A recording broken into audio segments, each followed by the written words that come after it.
All right. How's it going, everyone? Welcome to another episode of Tommy's Adelaide podcast. We've got a very special guest today. We've got Jake Keeler from Future Forest. There you go. Woo! Yeah, cheers, mate. Thanks for having me here, man. First of all, mate, fucking kudos on an awesome new album. What, your first debut for the band? Yeah, first Bloody, album, yeah. Mate, it's yeah. awesome. Love it. Yeah, we did an EP before, but this is our first album, so... Mate, I've listened to it twice now. Oh, awesome.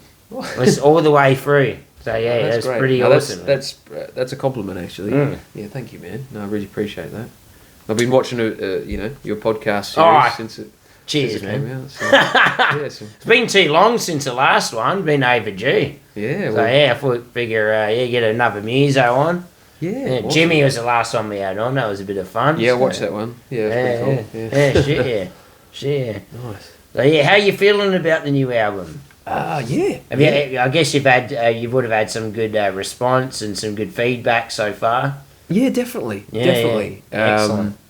Yeah, I think it's definitely the best thing I've played on. I've done a few releases. I'd have to agree. Like I said yeah. on Messenger, I said it's definitely your best work. Oh, thanks, man. Absolutely. You must have put a lot of time into this, man. Yeah, it probably took about 8 months. Wow. Like to find time to get, well, firstly to demo them, to rehearse them, and then one by one get each person out to record And it. that's not even including the writing process. No, yeah. The inception would exactly. take it even yeah. longer. Yeah, I would say it probably took maybe 3 sessions, with each member, other than myself. Like I sort of produced it in my bedroom. Mm-hmm. So yeah, probably maybe a dozen recording sessions. So wow. a dozen sessions over 6 months, and then maybe a couple of months to mix it and everything. Wow. So Wow. yeah, the time flies. Yeah, it does. But, it does. Yeah, we got there in the end. So Yeah. turned out good. We had Owen Gillett, if I'm pronouncing it right, from OG Mastering. He finished it off, did the mastering for us. Nice, so nice. gave us a good deal, and did So a great job with it. So if I'm not correct, you recorded everything at home DIY style. You mixed it all yourself, sort of thing, and then you outsourced it to him just for the final mastering process. Yeah, well, I mean, each time I do a project, I'm getting a bit better at the mixing and recording and everything like that. But he, any problems in the mix, he can sort of remove in the mastering process. So that's good. I haven't tried to master anything yet. I don't think I have really a good enough room, like acoustically, to really attempt anything like that. Yeah. But yeah, and we used a lot of like VSTs or like virtual instruments and stuff like that, so it kind of makes the recording a little bit easier. I did experiment more on the EP with actually recording amplifiers with microphones and things like that. This time I've used a lot of software and stuff just to get it done. Otherwise that would have dragged it out probably another 6 months. But the next one we'd like to do, in a proper studio. Get some roomier sounds and that acoustic sort of thing. drum kit. Like it is, like my brother's a drummer, Rowan. He's used a virtual kit. No, not a virtual kit, an electronic kit, should I say. Yeah. So if you know what I mean, it functions the same as a drum kit, but it's... Of course, yeah. It's, it's outputting MIDI, so then, it's just an easier way to... So your brother mix, played the drums on all these tracks? It's funnily enough, it's the first time we've ever played together on anything, so... Yeah, and hasn't been playing for long either. Like maybe 3 years or something like that. Okay. So, but he's punching well above his weight. He did a really good job with it, so... Yeah, So he's right. He's found his instrument, I think, because he plays a lot of things. But he's finally found his click, I think. Yeah. Wow, Oh, that's awesome, man. Yeah. Could be like a Malcolm Angus Young thing going on. Yeah. Brother attack thing. Well, there's lots of examples of that, isn't there? Like Pantera or Lamb of God. Yeah, the Atlas. Heart or Heart. who Heart else are is great. There's other examples. Just can't think of any. Jet. Jet. Jet. The Darkness. True. Yeah. The Hawkins brothers. Yeah, they're pretty cool. Yeah. There's heaps of it. And a few other, what was I looking at? So I was going to ask, did you write all these songs yourself? Or like how much involvement did the other band members have in the creative process? Look, I think for these ones, I would say I had about 2/3 of the shells of the songs before I started jamming with the other guys, but they've filled in all the parts. Like there's most definitely. I guess you wrote most of the like lead guitars and the riffs and sort of thing, and they worked around that. A lot of the leads are Tyler as well. So because you got another guitarist. Yeah, we've got a second guitarist. So So he wrote a lot of riffs on there as well, I'm guessing. Yeah, cool. I think with the new songs we've written about 5 songs since this album, and it's I think 100% collaborative now. Like they've definitely brought in their flavour and style for these songs, but there's a little bit of a shift in style because it's so collaborative now, if you know what I mean. But so no, I definitely give credit to their contributions, and I don't want it to seem like it was all me, because it certainly wasn't. Though I maybe had the initial concept of it, you know what I mean. Started getting the shell, some of the shells. That's good. So it's fairly a collaborative sort of a thing.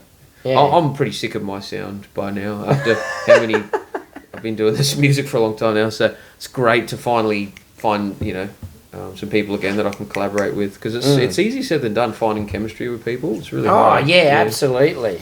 Yeah, it is. Yeah, and you find those people that kind of click with you and they kind of add to your soundscape, and like you said, you're almost getting sick of your sound. So when you got people that can come into your soundscape and you're jamming, it sounds alright, and they're adding like new stuff to stuff that you create. 100%. Man, that's the best. Yeah, it'd be a big loss to the band for anyone to leave at this point. So we've been playing together for a year. And 15 minutes or something like that. As you know, in the Adelaide scene, it's very hard to, a lot of bands don't last. And, that's or have right. a revolving door. Hey, we know about that. We've both been in lots of bands, haven't we, now? Yeah, a few years, it's tough. It's definitely tough. Hey, but it's fun, though. It's worth all the tough times. No, absolutely. As tough as it is. Especially when you finally kind of land something. Like, it's almost... it couldn't have worked out better, honestly. Like Tyler and John, guitarist and bass player, they were the first people me and my brother auditioned, and I sort of said to them, you're not supposed to normally say that you're in, but you're in, if you want it. And they were like, hell yeah. So nice. I didn't even have to consult my brother. I didn't have to like whisper to him, are you down for this?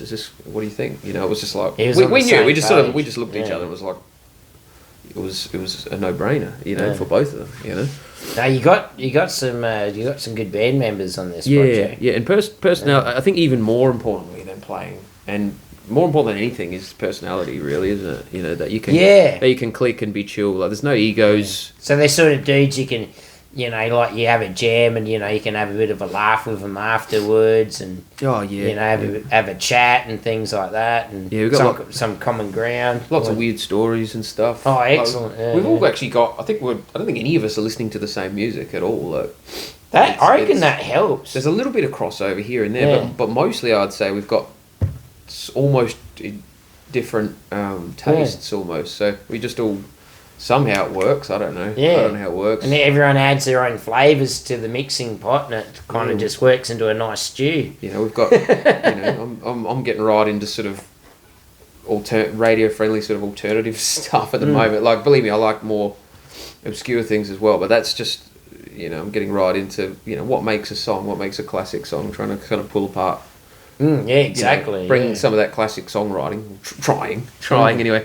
And then Tyler's bringing almost like a death metal kind of, almost like math rocky sort of influence, and then my brother's right into sort of Kill Switch and stuff like that, and on the drums, and then John's bringing in like 70s style, funk and progressive rock stuff, and it shouldn't work, but it does, It really does work. Yeah, it's it's cool. And I think we're all equally passionate about it as well. We're all feeling like it's working, and I can see that in the effort that everyone's putting in with promo, and we're doing lots of if you're coming to the show, I'll see you there, man. Carl, you'll see. Got my ticket. We're debuting some visual elements. It's not just going to be us on the stage. It's going to be some other things. Oh, what? I don't want to give it away, not right now. But just come to the show, guys, and there's going to be something happening on the stage. I mean, like robots jumping out the speakers and shit. Yeah. you know, it helps. I mean, you've seen AC/DC live. You know, those a big bell or a big blow up doll or a train even. You know, it kind of helps. So absolutely. So there's going to be some things that are going to hopefully leave people talking. It's not just music. You're going to get a show. That's it. That's it. So that's this Thursday. Friday.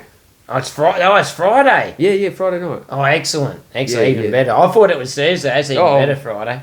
You would be work the next day. You've been waiting there a while. Oh shit. No, awesome. 25th of August. 25th. Broadcast bar, which is 66A Grote Street. Doors at 7:30. First awesome band 8. venue. Is it alright if I talk a bit more about who we're playing with? Get on it.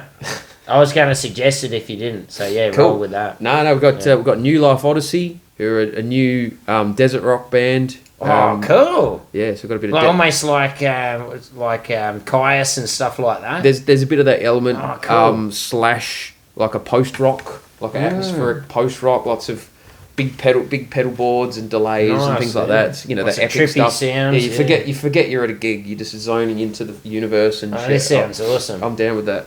Hell Then we got the Pods in Terabang. They're like a psychedelic rock band. Definitely some classic rock influences. Awesome. Lots of fun. They're all swapping instruments and stuff. Oh, really? Cool. It's just good fun, like good vibes. Yeah, this sounds awesome. Not as moody as us.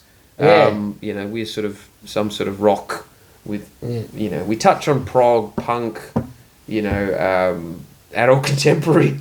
You got a nice mixed bag to your sound. Yeah, cheers. Yeah, I definitely, when I listened to the album, I definitely heard a lot of Opeth in there. Probably more later Opeth. Yeah. Since he stopped the growling and that. Like, you obviously using the clean vocals in every song. All clean, yeah. Yeah, it definitely reminded me of the more progressive moments of Opeth. You know what I mean? And even some of the, like, the riffs. Like Heritage or... Yeah, exactly, or even after Heritage and... Watershed, maybe, even. Exactly, yeah. Yeah, no, it's a huge influence on me, I think. Yeah. Bit of Dream Theater, of course. A couple of us, yeah. Definitely some Porcupine Tree. They're probably my biggest influence these days. I was thinking that. I haven't heard heaps of Porcupine Tree, but when I was listening to it, I'm like, yeah, this reminds me a bit of, Porcupine Tree. Yeah, it's a bit of that melancholy... Yeah. Bit of, you know, living in England and grey skies and... It has almost a dark kind of like solitudinal kind of tone to it. 100%, yeah. So I'm bringing that, despite living in, you know, a warm country. I'm pretending that, you know, we're in this, you know, freezing... Yeah, I like it, yeah. I like what you do with the whole thing, man. The album and They'll actually direction and everything. Though actually, the album itself is it's based in a fictional Australian small town. So I was about to ask. That was my next question. Yeah, what was the whole thing behind called Shadow Creek? So, Shadow Creek. What is? It's obviously a bit of a theme. So, Well, it's a concept album. Which may or may not finish with the conclusion of this album. There may or may not be some more coming. I guess so the next album might be a sequel. Maybe, if there is one, but we're not...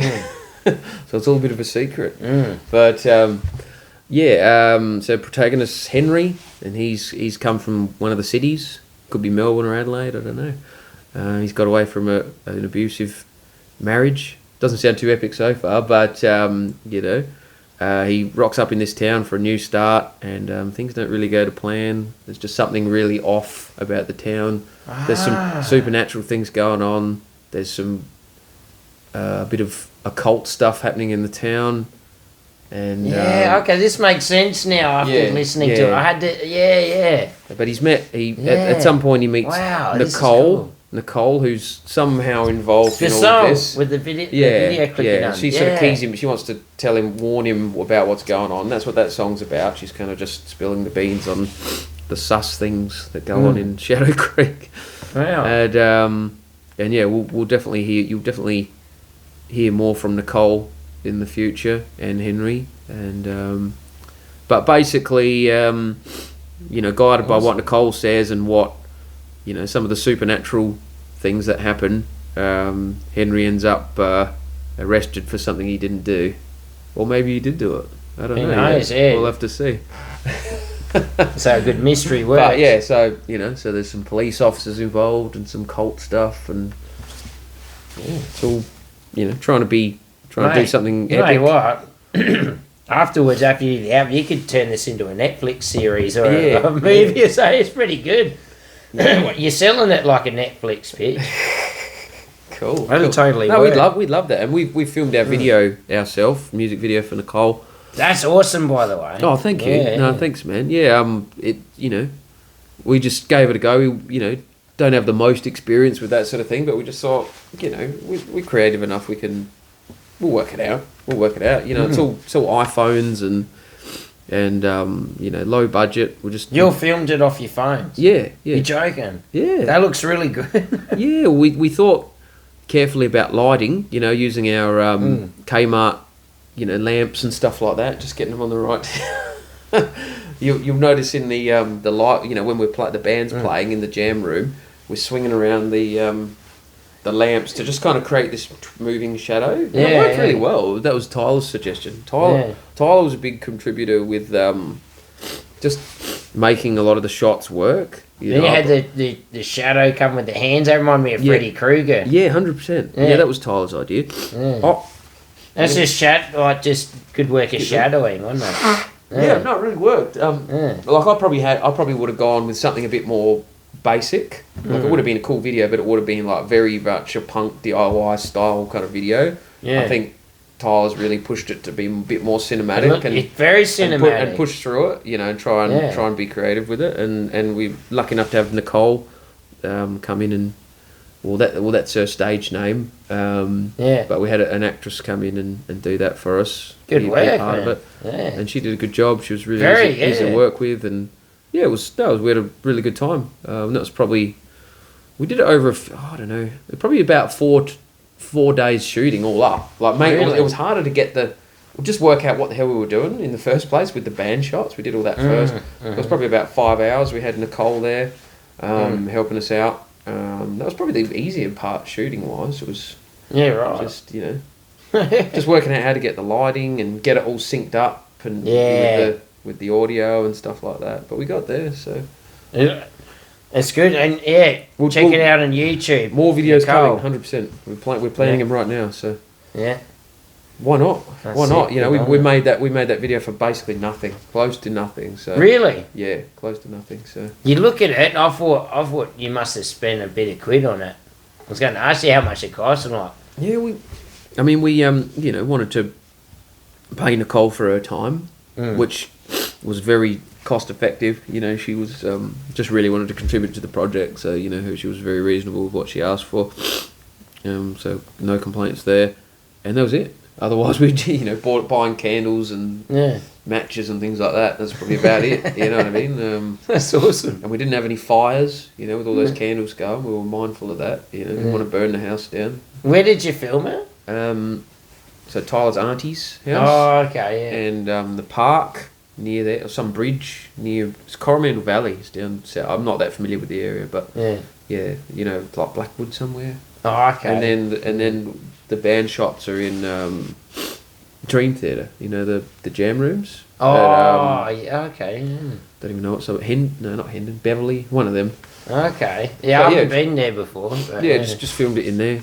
So just with what we got, just basic editing stuff. Just goes to show if you've got the vision and the creativity, you don't need to put a lot of money into it. No, absolutely. And you did your video. I remember your video years ago with Full Dose. That was that would have been all DIY, right? Yeah. Absolutely. Yeah. That literally cost us nothing. Yeah. Yeah. We borrowed someone's camera, and that was it. Yeah, we did a tiny bit of editing online. We added that little picture of the cat that comes in at that one point. Yeah, and a tiny bit of editing work, and that was it. Whereas I've seen plenty of professionally shot videos, from they're not all that good. I think I watched an Incubus video the other day, and it was just all like fucking what's his name with his shirt off, just zooming in on his nipples and stuff like that. And I was like, this probably cost $100,000. Yeah, exactly. Like, it's insane, isn't it?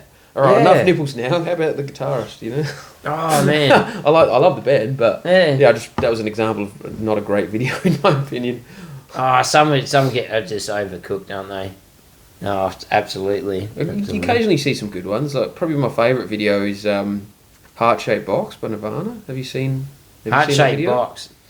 No, I don't think so. Yeah, it's super trippy. So trippy. You got to see it. It's one of the best music videos I've seen. I have to watch it. But it looks yeah, it's super creative. It's super artsy. Super artsy, but just visually, like the colours, very vivid with the colours, and yeah, I couldn't even begin to describe it. But check it out. Check it out. It's a really good video. And nothing like a good music video. Yeah, definitely. And sometimes, like, it helps you reappreciate a song, isn't it? You see the video and it almost makes you like, oh shit, that's what the lyrics are on about. More. Yeah. And like helps you see more of a scope of the song. You know, that you might not have got, but just listening to it by ear, you get that 100%. visual aspect of it. Yeah. Another one of my favourites is Breakout by Foo Fighters. Have you seen that one? Yeah. And he ends up jumping on the bonnet of the car. He's had enough. This nerdy dude. Yeah, it's a great one. Oh, fucking, that's my favourite. That just like pumps me Foo up. Fighters do great videos. Great videos. And they do some pretty lo-fi stuff. Like on Low. Yes, yeah. Pretty sure that was done on a pretty cheap cam. Like it's done like if someone filmed it, you know, on a camcorder sort of thing. Is this him and Jack Black partying? That's right. Yeah. Getting drunk as, getting in drag. Yeah, I don't know how that video would go if it came out now. Might be. Oh, I don't know. That stuff's getting more acceptable now. People are like, yeah, trends. Good video, that one. Yeah, definitely. But yeah, it's almost like, you know, I notice newer albums I get in, I don't necessarily watch the video, which is a bit sad. So, you know, we're probably missing out on, you know, I think that's maybe streaming now. You know, I think Spotify plays like a loop of about 5 seconds of the video, but that's not worth much, is it? You know, Nah. unless you have the whole video on there.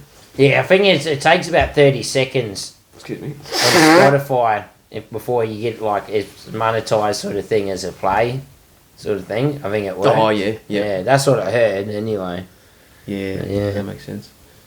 So like most of your bands, Future Forest, I'm guessing it was your inception, wasn't it? True.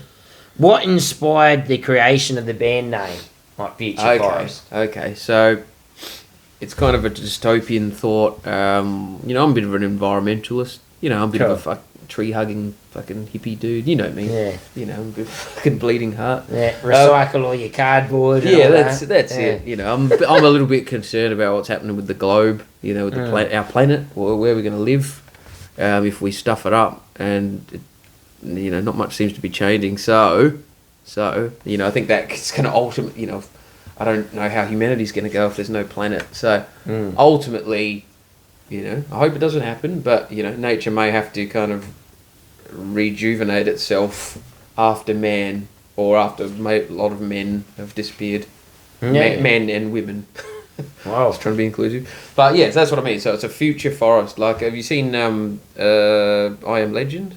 Yeah, I love that film. Yeah, so basically the situation he's living with the, you know, the vines and the trees starting to come back in that big city, and the deer and dogs running around and stuff like that. So it's a future forest. The city is a future forest. So that's what I mean. So it's a little bit, you could call it negative, but you could also call it positive, because it's focusing on it's both. the rejuvenation. But it's also a little bit... With each ending comes the beginning. Yeah, that's each right. Each ending and death comes new life. If there's nuclear war, which hopefully there's not, but if there was, you know, no more humanity, but you know, give it 5,000 years or something, and you know, or even Chernobyl as an example. That forest, was crazy. That forest around there's blossoming because it's a no-go zone. Really, and apparently all the animals, wolves are coming back and everything. So I know where I'm booking my next holiday. I mean, they are slightly radioactive. So, do they get good beers there? Yeah, man, yeah. I'm there. Yeah, absolutely. They've got a kick to them, radioactive kick. Yeah. Hey, if it makes my hair fall out, it's all right. It's already fallen out anyway, so it's all good. Yes. It might even it out because it's really patchy, like where it's falling out. So I might have a few of those radioactive beers, and it might even it out. You won't need to get it lasered off. You can just look. What if that works all over the body? Ladies, head to Chernobyl. And just You don't need to pay for Brazilians anymore. Worried about that hairy boxing ass? Go to Chernobyl and just fall out. Or the hairs will just fall out. Hell yeah. Hell yeah. I told you this was an MA rated show, didn't I? MA? So, anything goes. MA plus. Possibly bordering on R. Yeah. I've done a few interviews for this album, and I knew this would be the most offensive. So but, we're down with that. You're semi prepared. Yeah. So I gotta say, man, it's a great sounding album. Like sound wise, so you recorded it all yourself at home. Yeah. Like pretty much DIY. Yep. Yeah. To kind of make it more streamlined.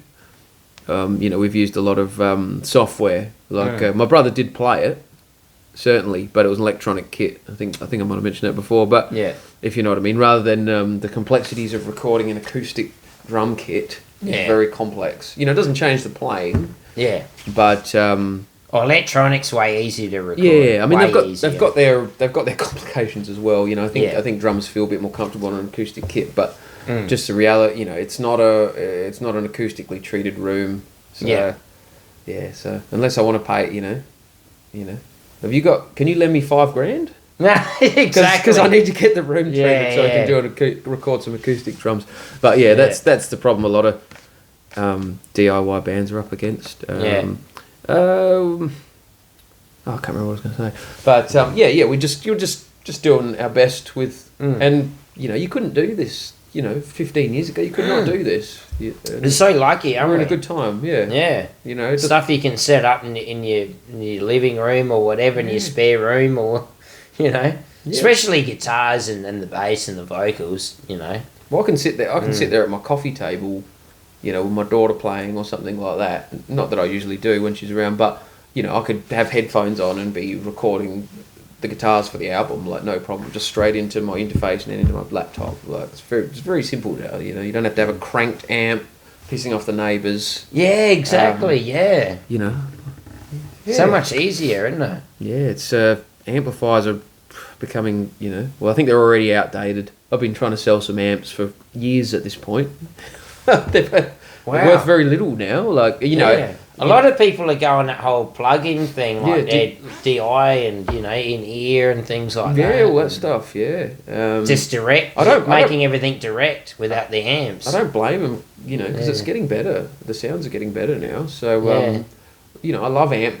I got rid of the big quad. You remember me having the big quad box? Yeah, I'm not like. Oh, you got rid of that? Yeah, well, it's sitting in my carport. No one would buy that. There's no way. I bought that for about $750, but there's no one who would pay $750 for a quad box. There's no one who wants a quad box. What are they using then? Just like plugins mainly. If they've got an amp, they'll probably go like a two speaker. Like a half quad box. What do they call that?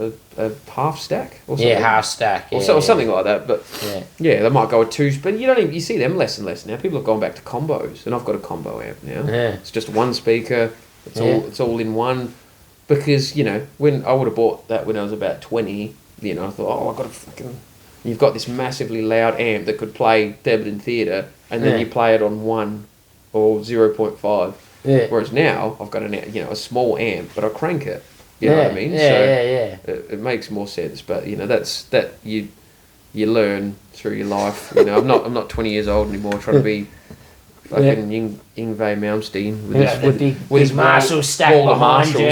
But the truth of that is probably only one of them's actually mic'd up or on. If you know what I mean. Exactly. Yeah, like AC/DC with the wall of Marshalls. I'm pretty sure not all of them are on. Surely. Nah, it wouldn't be. They might be using DI too. Who knows? Yeah, they probably are. Yeah, the stacks are just for show. Yeah. So just interested to know some of the equipment you used on the album. So some cool vocal effects on the album. What were you using to achieve some of those effects, man? It's all plugins. I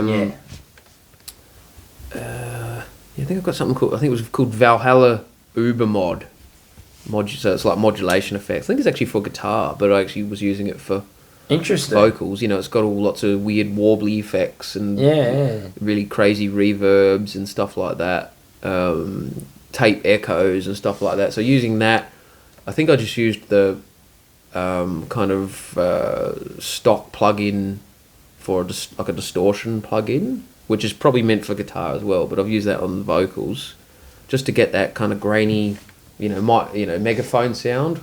Yeah, yeah. Megaphone sound, which really works. It does. It makes it more atmospheric. And sometimes the straight vocal just wasn't working. It just didn't have enough mood or, so I've ended up sticking that on it, and it just worked, I'm trying to recreate that live. That's a bit of a pain in the ass as well. Because once you put distortion on your vocal, you get all massive feedbacks of real pain. Yeah, of course. I'm trying to make it work. Because it would be, then that's more shit. Because remember, I'm playing keyboards and guitar. So if I've got to stomp on and off bloody vocal sounds as well, it's just... I'm mental. I'm absolutely mental.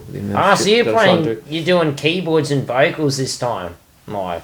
Yeah, and guitar. And guitar, yeah. I've sort of developed the style where I can sort of, because my keyboard part's pretty simple, where I can still hold the pick and I can kind of play the chord, probably any pianists, any penises in the audience. Pianists. Yeah, any penises. Penises. Any of them in the audience, they'll be looking at my hand going, what the fuck's he doing there? This dude can't play. But anyway, I've developed, I'm sometimes hitting the piano with the pick. Yeah. It's just easier than putting the pick in my mouth and do that. But yeah, I don't claim to be particularly good at it, but me learning to half-ass play a keyboard was easier than trying to find a keyboard player in Adelaide who wants to play rock. 100%. There are none. There are absolutely none. What styles are they playing then? I suppose jazz and classical and pop, I suppose. But I don't know. True. Yeah, it's a... There's some wicked keys on the album, man. Oh, I love it. It's really, it's cool sounds. Some spooky and atmospheric stuff going on. Some real trippy sounds. I splashed out and bought a pretty good keyboard. It's called a Korg Op6. I thought it was a Korg. Nice. Yeah. Yeah, it's got lots of... I don't know. Some of the sounds are contemporary. Some of them are kind of... classic kind of psychedelic proggy sounds. Yeah. But, yeah, like I said, I'm no Beethoven or anything like that. It's lots of... you have to be deaf. Yeah, that's it. Well, after this album launch, that's depends how loud it is. Yeah. If you're not deaf after, our album launch, you didn't enjoy the show enough. So you don't need that. You don't need hearing anymore. It's about rock. That's it. So, just interested as well, just to know some of the. Hang on, I already passed that one. Oh, the bass sound on the albums really digged it, man. Yeah. Especially on the track "No Accident." It reminded me a bit of the bass on a few Pearl Jam songs I've heard, cool. If they were a bit creepier, Was that sort of at the start and when everything drops out? Yeah, it's got the bass, almost bass drops almost. Yeah, we put that was that Uber mod plug-in again. We stuck that okay, that's how you're getting that sound. On the bass, and it just gives this kind of warbly, reverby sound, which you don't normally put verb on a bass. But that was John's idea, just to fill it out a little bit, just to add a bit more mood, because it just sounded a bit dry. And it worked good. I wonder if that's what Jeff Ament was using on those songs. Reminded me a bit of Alive, especially the song Alive. Yeah. The bass drops he's doing on that. Oh yeah, cool. Very tonally and sound wise, very very much so. Yeah. And our guitar tones aren't all that heavy either, are they? He's not like a it's not like Ride the Lightning or anything, is it? It's a very rocky sort of sound. So it's heavy, but it's more of a hard rock heavy. True. Yeah, we've definitely gone for a rock guitar sound. It was more. I don't know whether it's as radio-y as Pearl Jam, but it's more towards that. I would say so the bass is cutting through a lot more than it would in, say, a metal mix. Absolutely, yeah. You can hear a lot of the bass. It's definitely not Injustice for All. So. Oh my god! Have you heard they did a redo of that where you can actually hear the bass? Yeah, I've heard a bit of it. It's the best thing. Yeah, hell yeah. Yeah, no. Actually hear the bass for once. Yeah. No, definitely, man. I don't know what they were thinking with that. So, what guitars and associated tech did you use on the recording of this album? You had the guitars are really good sounding on this. Cool. I've got it's called a PRS, so Paul Reed Smith guitar. It is, I think it's a CE24. So I don't think it's top. It's not top of the line. That's your custom 24s and custom 22. I think they're called. So it's not quite to that level, but it's not bad. Yeah. I think it's sort of in the mid range. It's not your SE line as well, which is like your budget guitars, but it's sort of in the middle or semi. I think it's a really good, nice guitar to me. It sounded great. I actually don't know too much about it. Actually, I don't know who's playing it or isn't playing it. I know Opeth used Paul Reed Smith, or did last time I looked. They did. Tyler has I think it's a Schecter. This is how much of a guitar nerd I am or have been. I think it's called a C1 Hellraiser or something like that. I even know. Okay, a Schecter. Yeah, it's a Schecter. Yeah. So it's really solid. It just does not. I think my guitar's a lot more expensive, but his guitar holds tune a lot better than mine. Like it just, I don't know. Like by the end of the jam, he hasn't even touched the tuning half the time. Interesting. It's just solid, very solid instrument. So, but yes, he's got a 7. He actually plays a 7. So 7 stringer. Yeah, I've got really no experience with a 7, but he just pulls it out just maybe every 3 or 4 songs, and it's out. We're kind of this. Sort of alternative rock band, and then all of a sudden it's like it comes out. It's really out of nowhere. It's like fucking hell, I'm sugar. What the fuck? Certain songs, need it. Yeah, no, it's cool. That's he uses it in a creative way. Yeah. Yeah. And then I've got the Korg keyboard, which I talked about. John, I think it's Alembic. I think he's got an Alembic bass, which is, I think it's from like 1975 or something. Some like vintage bass, and it's got like preamp circuits in it. Might even have on built-in effects or something like that. It does lots of weird stuff. I don't even know half what it does, but I think something to do with Grateful Dead. I think maybe they used one or something like that. It's that Grateful Dead reference again. So well, Grateful Dead, always good fun. And then my brother's got a Tama drum kit. That's all I know about drums. I can tell you Tyler's the serial number of his guitar, but as far as the drums go, it's like Tama. That's it. Yeah, he just plays a Tama. And when it comes to sizes of toms and things like that, wouldn't have a clue. No, that's all right. 6-inch tom. Does that sound about right? 40-inch. I think that's 1 inch. That a variety of inches they come in. Pretty sure. Yeah. There's definitely different sizes. I think the drummers have already clicked off it by this point. I think. Yeah, drummers. Sorry, drummers. Yeah, well, this is not. not. They wouldn't have that much attention span to watch a video for this long, would they? they? They'd be just banging shit by now. Pots and pans, isn't it? Yeah. They would. Sorry, drummers, but they wouldn't be watching this shit. They got things to bang. So we'll touch on that. Yeah, I think we've pretty much covered it. Oh, that's the other thing I was going to ask. The cover, man. Love the actual album cover. Oh, yeah, cool. Yeah. So, where'd you get that done? Or did you do that yourself? Or I wish. Well, I did sort of do it myself by programming an AI.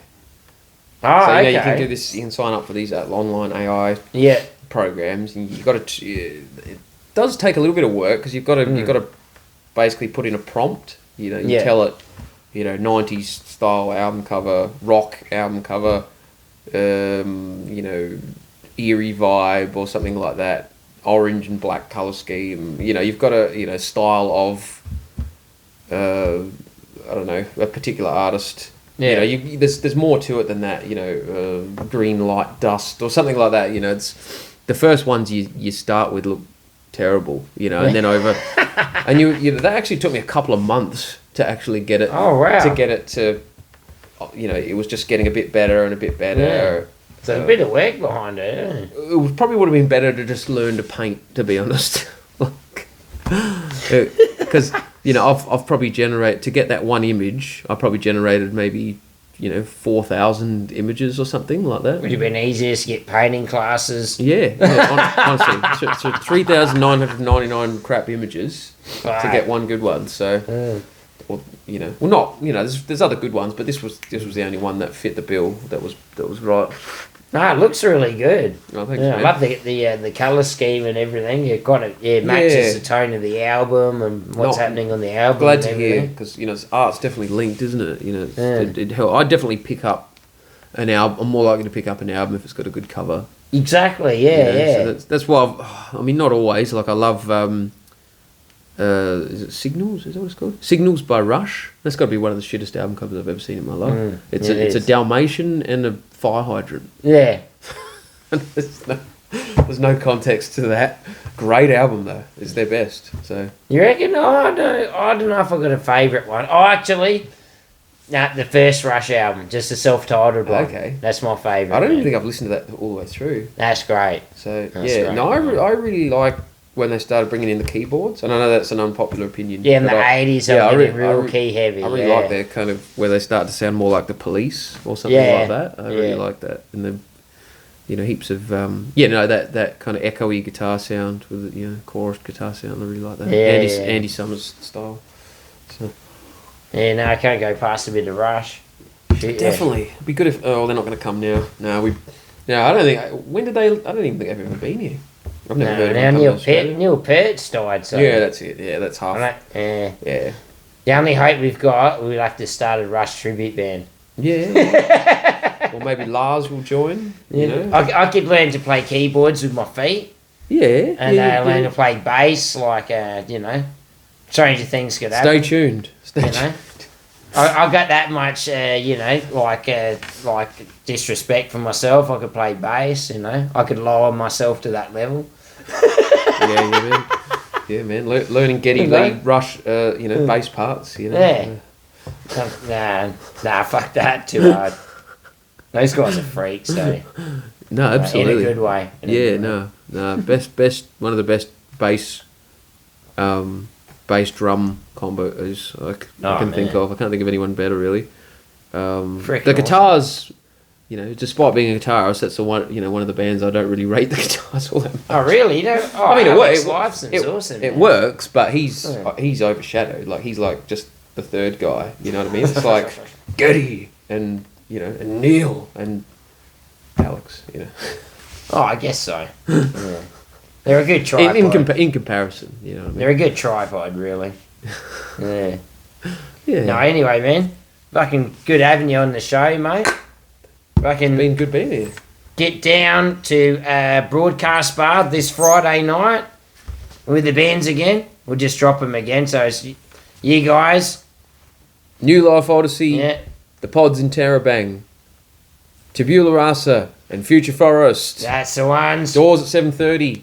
Fucking get on it. $12.50 on Humanitix, or $20 at the door if you want to throw away another $7.50. How about get a pre-sale? Get a pre-sale, save money. Spotify, YouTube. We've got a new video out. Facebook. Check it out. FutureForestMusic.com if you want everything about us. Support local music, guys. Get behind these guys. Yes. They're awesome, especially if you're looking for something a bit different out of your music. This stuff's going to take you on a journey. Get behind it. Support local music. Fucking rock on. And if you want to hang out with Strange Carl, he's going to be at the show. I'll be at the show. You'll see me here. Bloody oath. Get on it, guys.